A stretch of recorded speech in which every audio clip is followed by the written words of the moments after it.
Okay, let's start over. I was talking about being manipulated and being manipulative. And this is a topic that I've been coaching several of my clients recently. And I thought it's time for us to get really clear as to how do we know that we are being manipulated? How do we know we're being manipulative? And how to stop both of those, right? And how do we know that we have the ability to not be manipulated, even if other people are trying to manipulate us, as well as how not to manipulate others, whether we are conscious of it or not. So the the way that it might be happening a lot of different ways, whether it's in personal relationships as well as at work, and if you're like me, probably you learned this behavior or you learned not to do this behavior from your home, right? From your parents or maybe from your teachers. But this is unfortunately a very common behavior that we get into or we try to avoid a lot. And therefore, we're not really solving it. So that's why I wanted to talk about first, what is manipulation at the core. And I think I have come up with a very easy way for you to distinguish it and understand it. So, being manipulated is when you have given power over your emotional state, over your behaviors to other people. This is when you get manipulated. When you believe you are not in charge of your emotions and your behaviors, then other people can take that charge, take that power, and manipulate you. Whether they're doing it knowingly or not, that's another story, but that's how you get manipulated. Equally, if you believe that you have power over other people's emotional state and behaviors, then you are manipulating them for your interests, especially if you're gaining things from it, then you are being manipulative.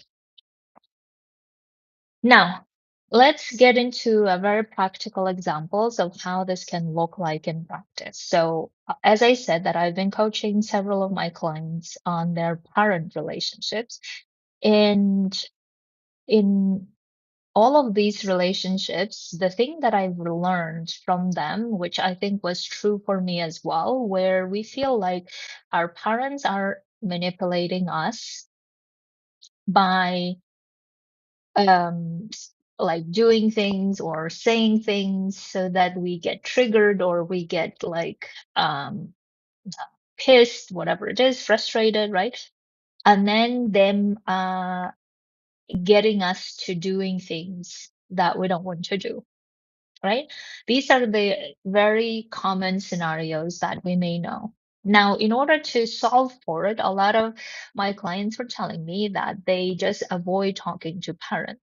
Now, one fundamental thing that you need to understand is by just avoiding those conversations, you are not immune to not being manipulated, right? And you recognize that just because you're avoiding them doesn't mean that you'll learn how not to be manipulated.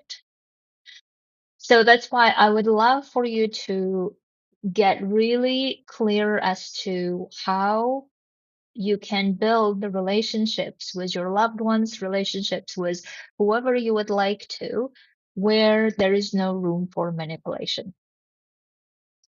Now, in order to do that, we need to stop avoiding those conversations, obviously, right?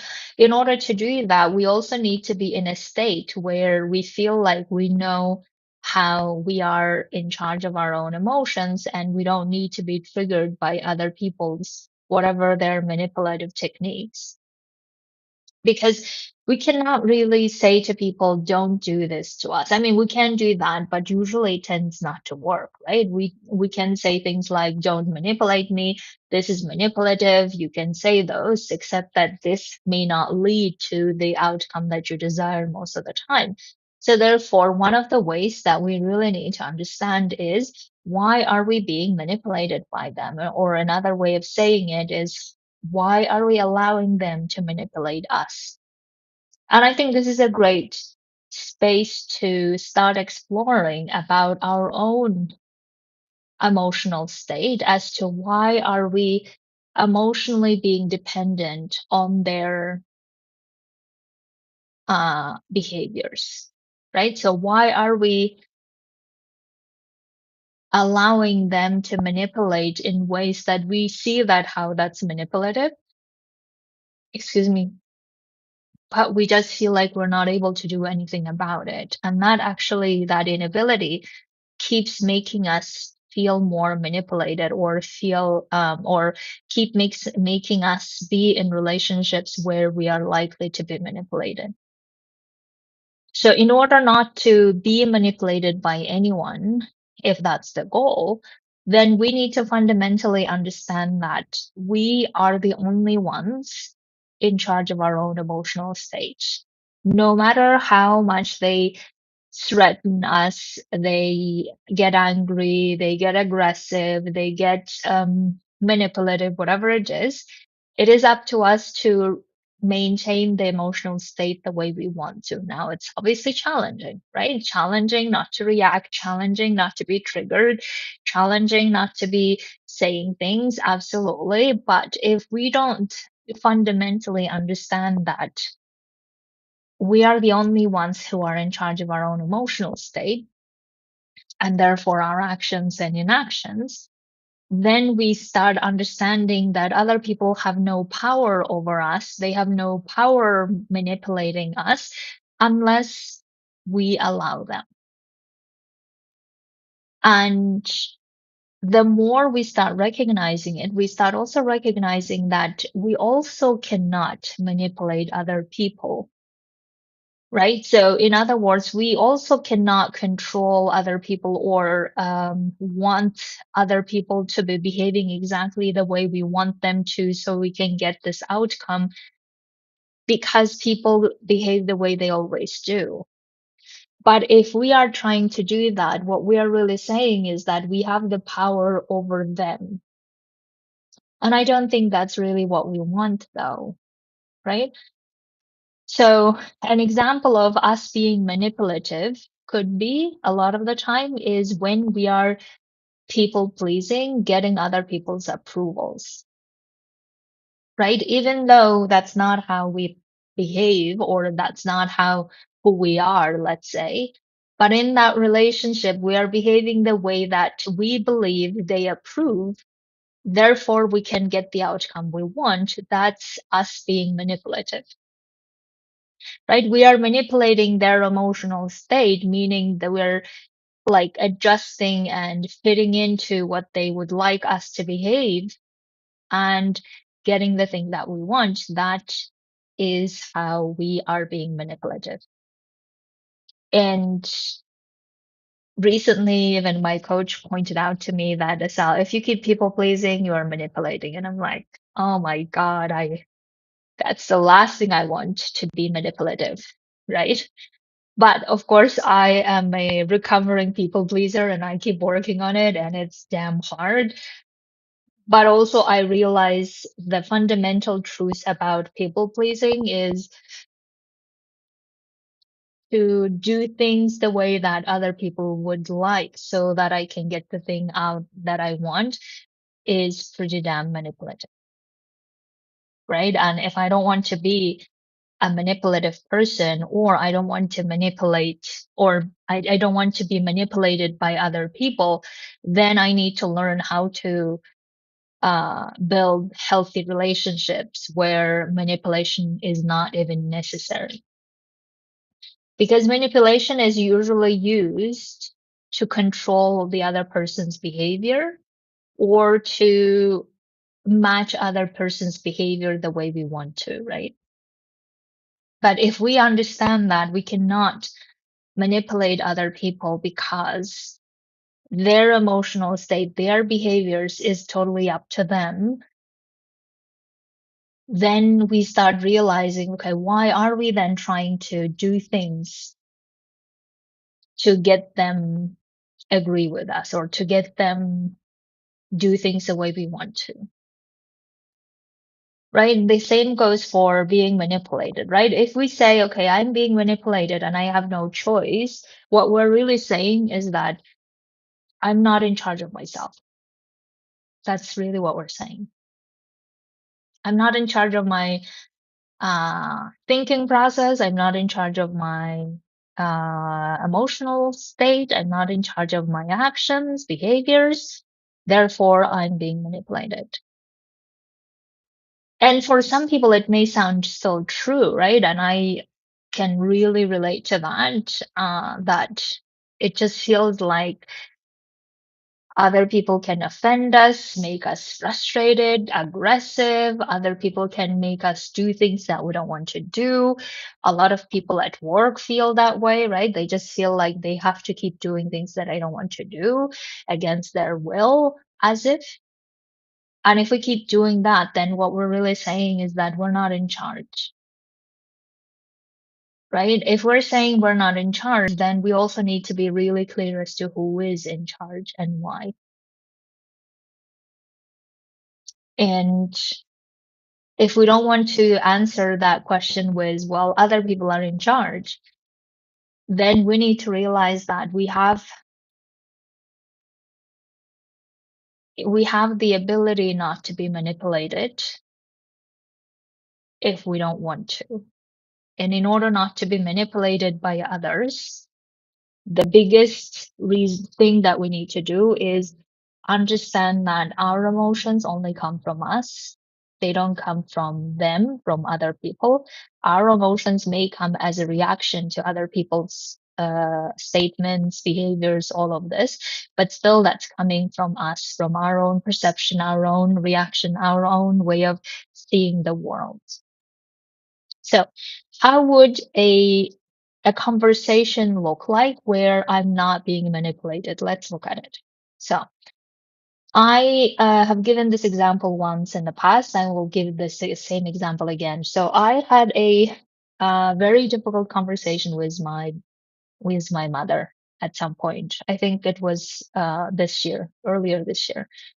We were sitting in a restaurant, and I was telling my mom about my plans for my apartment that I bought and how I want to do things in the apartment and all of these things, and how I will be living there with my adoptive mom, right? This was the conversation that I was telling her. And then she started crying in a reaction to that conversation because she felt very left out of my life, I guess, right? So she started crying, and in that moment, the part of me wanted to immediately go to, oh my God, my mom is crying. I must have done something wrong. It's my fault. I should now do everything to get her stop crying. I should do everything that she wants me to do. That would be, that would have been me being manipulated, right? If I took her crying me in that way, then I would have been trying to do everything to people please her, trying to get her stop crying, trying to do all the things that she wants me to do. That's how I would be manipulated. But instead, thankfully, I have worked a lot on myself to know that I don't want to be. And again, the in that conversation, she never had the intention of manipulating me, probably, right? That's not like intentionally happening. It's probably unconsciously a lot of the time. And for many people, that's true, right?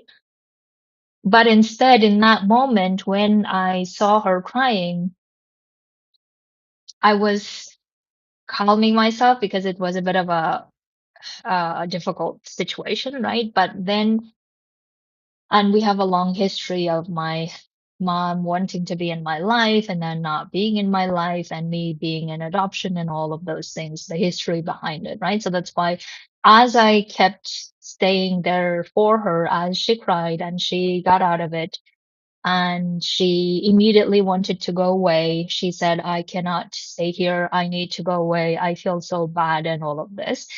And in that moment, again, I had the feeling of, okay, let's, just like disappear from each other's lives and never talk to her again.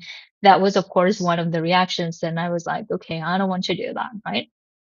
So therefore, I stayed there and I said, Mom, I understand it's very challenging for you. That makes you cry this much.